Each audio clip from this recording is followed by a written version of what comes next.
Hi friends, இந்த வீடியோவில் சூப்பரான ஒரு செமி புக்காரா ப்ரீமியம் குவாலிட்டியோட சாரீஸ் பார்க்க போகிறோம் பாருங்க. இது பார்த்தீங்கன்னா கல்கத்தாவோட செமி புக்காரா சாரீஸ் தான் பாருங்கள். இதோட ப்ளவுஸ் இந்த மாதிரி கான்ட்ராஸ்ட்டாக இருக்கும். இது ப்ரீமியம் குவாலிட்டி. இப்போ ஸ்பெஷல் ஆஃபர்லேயே கொடுத்துருக்கோம். 925 எந்த ரேஞ்சாக இருக்கும். ஃபர்ஸ்ட்டெல்லாம் 1200 வச்சுருக்கோம் இந்த சாரீஸு. இப்போ நம்ம ஸ்பெஷல் ப்ரைஸில் ஆடியோ ஆஃபர்னால கொடுத்துட்டு பாருங்கள். இதில் கலர் ஆப்ஷன்ஸ் பார்த்துக்கலாம். நெக்ஸ்ட் பாருங்கள், பிங்க் ஒன்று இருக்கிறதுல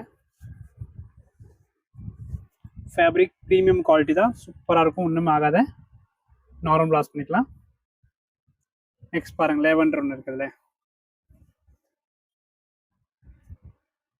எல்லா கலர் காம்பினேஷனும் அழகாக இருக்கிறாங்க. சாரி ஃபுல்லாக உங்களுக்கு இது மாதிரி வந்துடும். அண்ட் மேலே பாட்டு இது மாதிரி வரும். கான்ட்ராஸ்ட் ப்ளவுஸ் எல்லாத்துக்கு. இந்த வீடியோவில் பார்த்தீங்கன்னா நம்ம 6 கலர் பார்க்கலாம். இந்த சாரியில் ஒரு க்ரீனு, அண்ட் நெக்ஸ்ட் பார்த்தீங்கன்னா ஒரு ப்ளூ ஒன்று இருக்குது. அண்ட் லாஸ்ட் கலர் பாருங்கள், இதில் மஸ்டர்ட் வித் க்ரீன். இது ரொம்ப சூப்பராக இருக்கும். ஓகே, புக் பண்ணிக்கோங்க. 925 ப்ளஸ் ஷிப்பிங். ப்ளவுஸ் எல்லாமே கான்ட்ராஸ்ட்டாக வருதுங்க. ஃபேப்ரிக்கும் சூப்பராக இருக்கும்.